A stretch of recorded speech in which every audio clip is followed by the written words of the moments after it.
All right, let's just dive right in, shall we? We have all been there. You're trapped in a dark room, trying your absolute best to stay awake while someone reads a paper directly at you. Well, today, we're going to change that. We're going to talk about how to transform that dreaded academic talk into something dynamic, engaging, and actually memorable. Let's do this. I mean, this quote from Paul and Edwards just paints a picture, doesn't it? It perfectly captures that scene we all know and dread. The speaker sits down, they're kind of hunched over, reading these super dense sentences in a quiet drone, and you can just feel the energy leave the room. The audience's eyes start to glaze over, and what could have been a totally fascinating idea just turns into background noise for a quick nap. I'm betting my coffee money it does. This is so common, especially in academia, that it's practically a rite of passage. But here's the good news. It really, really doesn't have to be this way. And that's exactly what we're going to tackle today. So let's start with the big one, the absolute golden rule that, for some reason, so many brilliant people forget. A presentation is not a paper. It's a totally different beast. We even use the phrase, I'm going to give a paper, which is just setting ourselves up for failure right from the get-go. Okay, check this out. This slide really breaks down that crucial difference. A paper, well, you're meant to read it, right? You can curl up with it, you can absorb the complex sentences, go back and reread a part you didn't get. But a presentation, it's happening live, in real time. Your audience can't hit rewind. They need simple, clear statements and, most importantly, memorable punchlines that are going to stick in their brain. So think of it this way. A paper is a record. A talk is a performance. Let's really dig into that idea. Because once you accept that a talk is a performance, oh man, everything changes. The focus suddenly shifts from the data you've crammed onto your slides to you, the speaker. As one Redditor put it so perfectly, you are the presentation. The slide pack is a supplementary tool. You're the show. So what does that performance actually look like? Well, it's pretty straightforward. You want to talk, not read. Stand up, don't sit down. Getting on your feet gives you a presence. It helps people actually see and connect with you. Move a little. And please, please vary the tone of your voice. And most importantly, make eye contact. The audience wants you to take charge and guide them. They're on your side. This is how you become the main character of your own story. Seriously. Your enthusiasm is totally infectious. If you're excited, they'll get excited.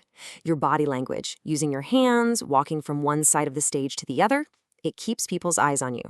Speak with some power from your gut, and don't ever be afraid to pause. Just taking a breath for a second can be incredibly powerful. It gives a key point a moment to really land. So, you're a performer now. Awesome. But what's your script? You can't just list a bunch of facts. The best presentations, they tell a story. They have a clear, compelling narrative that hooks the audience from the beginning and pulls them right through to the end. Now here's a beautifully simple and frankly genius way to structure that story. It's called the and, but, therefore method. You start with and, here's the situation, here's the stuff we already know. Then you introduce the drama with but, here's the problem, here's the missing piece of the puzzle. And finally, you swoop in with the resolution. Therefore, here's what my work does to solve that problem. It's a classic story arc, and it works like a charm every time. Okay, here's a little pro tip that's a total game changer for your story. Your slide titles. Instead of something boring like Experiment 2 data, make the title the main point, like Experiment 2 shows X and Y are correlated. This is huge. It means that even if someone in the audience zones out for a minute, and let's be real, it happens, they can glance up at your slide and bam, they immediately get the takeaway. It keeps them right there with you. All right, we've talked performance, we've talked story. Now let's talk about your trusty sidekick, the slides. And remember, they're called visual aids for a reason. Their job is to help you, to support your story, not to be the story. The number one goal is always, always clarity. I think Reddit user LalaShazia1 speaks for every single one of us here. I couldn't have said it better myself. If your audience is sitting there thinking, ooh, that was a cool swipey transition, guess what they're not thinking about? Your content. They might just be thinking you're a bit of a bozo. So yeah, let's not do that. Now, this doesn't mean all animation is bad. Not at all. Simple, purposeful animation can actually be a huge help. Using Appear to reveal your bullet points one by one, that keeps the audience focused on what you're saying right now. A simple highlight to point out a key number on a chart, Perfect. It's all about the goal. Are you directing their attention or are you just distracting them? Let's get a little nerdy for a second, but trust me, this is important. Fonts. On the left, you've got a serif font. Think Times New Roman.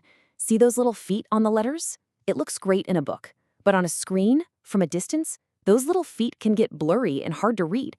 Now, look at the right. That's a clean sans serif font, like Arial. It's just so much easier on the eyes. For presentations, go sans serif every single time. And speaking of making things easy to see, colors. This slide just says it all. You need high contrast. Yellow text on a white background, red text on a blue background, that's just a recipe for giving your audience a massive headache. Just stick to the basics. Dark text on a light background or light text on a dark background. Make it easy for them. So how much text should you actually put on a slide? Well, this is a hot topic, and there are good arguments on both sides. The case for text says it summarizes your points, it helps someone who got distracted catch up, and it's important for accessibility. But the other side argues, and this is a big one, that people can't read and listen at the same time. Too much text, and they'll just read your slides and completely tune you out. This is really a style choice you have to figure out for yourself. So if you do decide to go with text on your slides, what's a good limit? Paul Edwards offers a fantastic rule of thumb. 6. Just remember the number 6. No more than 6 lines of text per slide. 6 is good, 9 is pushing it, and 12, that's basically just a wall of text nobody is going to read. Keeping it to 6 forces you to be concise. We've gone over the performance, the story, the slide design, but you could have all of that down perfectly, and it could still fall flat without this final, most critical ingredient, practice. A great presentation that looks effortless isn't. It's the result of rehearsal. This checklist from Northwestern University is pure gold.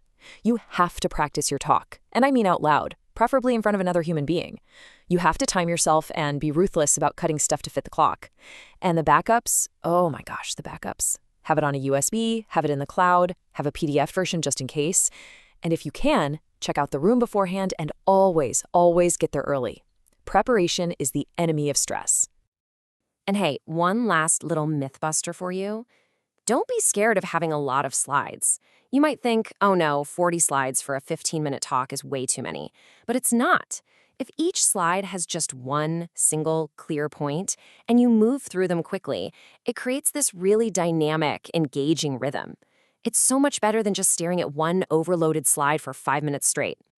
So that's what it all boils down to, really. The next time you step up to that podium, what are you going to deliver? Is it going to be a paper that you read to a room? Or is it going to be a story that you tell? The choice is yours. And trust me, it's going to make all the difference in the world, for you and for your audience.